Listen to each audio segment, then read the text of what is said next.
واحد الشاب في مراكش، واحد الشاب شجاع اللي ناض ولا فضح واحد اللوبي ديال الاسماك اللي كنا دائما كنغوتوا عليهم، بين بالطريقه ديالو الخاصه بالمجهود ديالو الخاص.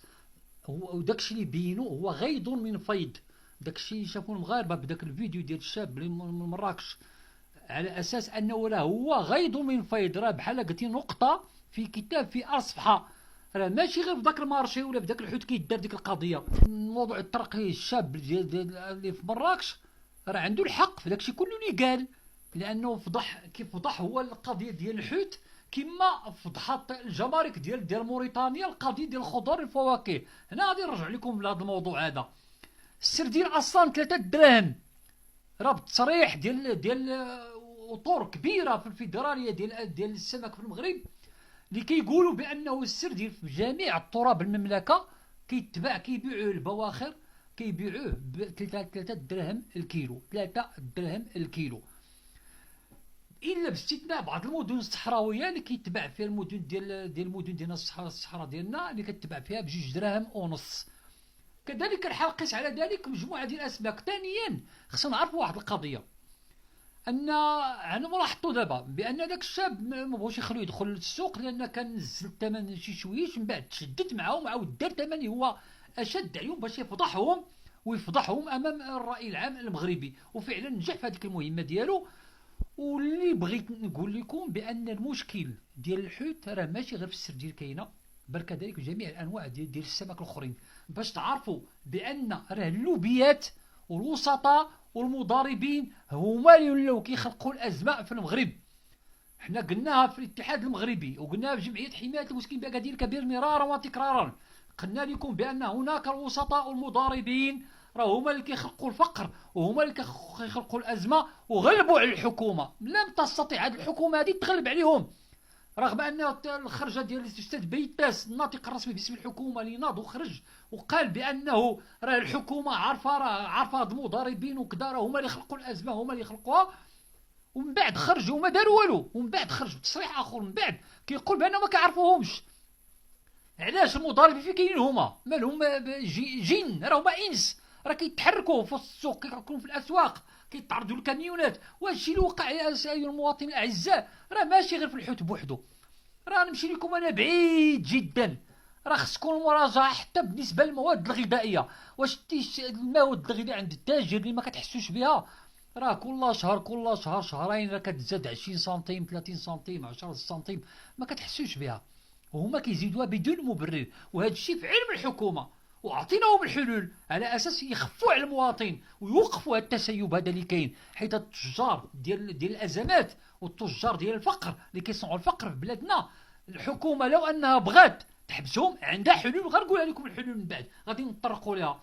خصكم تعرفوا بان كذلك الخضار اللي عقدوا الخضار ديما كياخذوا سبه.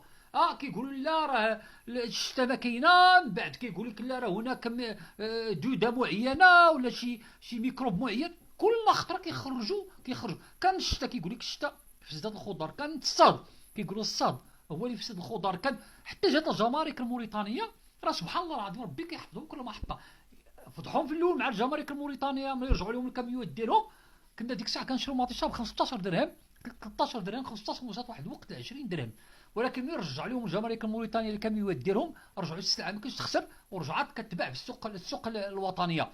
داك الساعه اول خطره كنسمعوا المطيشه ب 3 دراهم، ما كاينش شي حاجه اللي طلع فوق 3 دراهم 3 دراهم و50 انا داك. ولكن قلت لكم صراحه انا ما قلت لكم غتفك الازمه مع الجمارك الموريتانيه غترجع الخضر ثاني للفوق، لان علاش المضاربين والوسطاء ثاني وتجار الازمات غادي يعاودوا يرجعوا للساحه.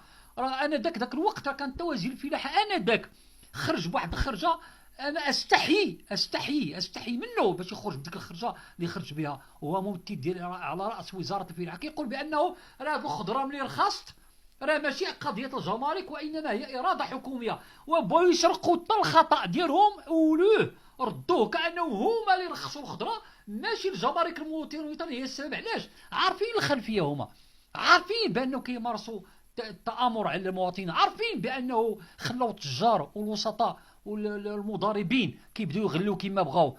واش كيوجدوا الخلفيه قاعده انتخابيه واش كيوجدوا من دابا؟ لان اللي في راسنا انهم من الان سيرين كيوجدوا واحد القاعده انتخابيه انهم باقين طامعين انهم يحكموا المغرب لمره ثانيه، ولكن هيهات هيهات الشعب المغربي ما خصش يطيح في الفخ. خص الشعب المغربي يفيق هاد الناس، لان اشنو هو تدبير الثقافه الانتخابيه بغض النظر على الاشخاص انا وشخصين. كاين ثلاثه الناس ثلاثه ديال الاحزاب هي المكون الحكومي درت تدبير الوطني ما نجحتش فيه، فشلت فيه وفقرات المواطنين بلا ما يجتهد المواطن. هذوك الناس خصهم تعاود تصوت عليهم، لان فقط انا ماشي احرض عليهم او لا كان لا سموي متحزب فهمتيني، ولكن اللي كنقول انا اللي كنقولوا في نفسي كنقولوا للناس اخرين ان مجرد انه خلقوا هذه الازمات في المغرب ما عمرنا عشنا في الحياه ديال المغاربه، عمرنا ما عشنا ازمات اللي عشناها مع هاد الناس هادو. عمر المغربي ما تفقر، عمر المغربي ما شفنا الدموع ديالو في القنوات دي الصحفيه، انا دموع ولاو كيخرجوا وكينزلوا. ما عمرنا شفنا المغربي كيهز القفه وكيمشي في السوق مسكين كيبدا يدور التكعيه وكيرجع بها للدار خاويه. حتى عشناها مع هاد الناس هادو. سي كيما لاحظنا ان هذا الشاب ديال مراكش اللي خلق واحد الضجه كبيره في موقع التواصل الاجتماعي، خرجوا اليوم مجموعه من الناس اللي كيبيعوا الحوت كيقول لك اودي بانه هذا السيد مستحيل واش كيجيب الحوت بثمن بذاك الثمن. لا شوف حنا كنا كننتظروا ان غيكون هجوم على هذا الشاب هذا. قلنا كاع ممكن كاع يديروا به شكايات وغيدوز عند الضابطه القضائيه وغيتصنتوا ليه. حنا توقعنا اي حاجه ان هذا الشاب هذا حيت هما ماشي مصلحته. حتى شنو دار ضرب واحد اللوبي ديال الحوت، فضحهم واحد الفضيحه ما نقول لك ما كاش تصورها الطريقه باش ضرهم ونحليهم الاطماع. هما راه ما خسروش، راه داكشي كيقول داك الشاب راه صحيح حقيقه ان داك الثمن ديال الحوت راه كيزيدوا فيه. هو مشات غير السردين، مشات حتى انواع اخرى ديال الاسماك اللي كيستعمل المواطن في المائده ديالو، وناض على اساس انه مشى رخص طيح من الثمن ديالها بلا ما يضيع راسو ولكن بلا ما يتزايد على المواطنين. اذا علاش نقولوا بان هذاك الشاب انه لا راه زاد، ولا كاين اللي كيقول بان هذاك الحوت راه كونجي السردين كونجي بالطرهات ولكن هيهات راه الناس كيصحاب ليهم ان احنا مداويخ، لان كانوا يسمونا بمداويخ كيصحابوا. حنا ما مربينش، ما عرفناش التربيه الثقافيه، مع ان هذا بغاو يعاودوا يربيونا كما صرح احد المسؤولين السياسيين. المغاربه راه فاهمين هذه الجونه هذه كتعلق بمن كتعلق.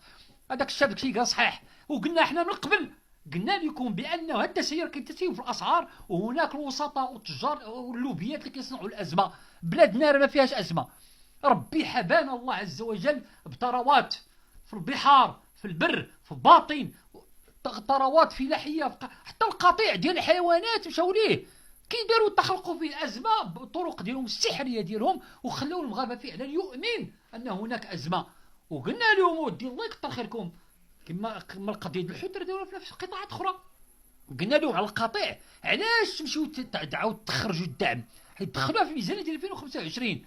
وكاين بعض التصريحات راه ربما المغاربه تصنتوا لها ديال احد الاقطاب السياسيين في البرلمان اللي مشى فضح قال لهم بان هناك واحد من احد الاحزاب الحاكمه اللي سبق مشى لاستراليا، سبق قبل ما يخرج القرار ديال الحكومه ديال الدعم ديال القطيع ثاني ديال الغنم والماعز والبقر الى اخره. مشى لاستراليا كيبريباري باش يكوموندي يدير لا كوموند ديالو قبل ما يخرج القانون.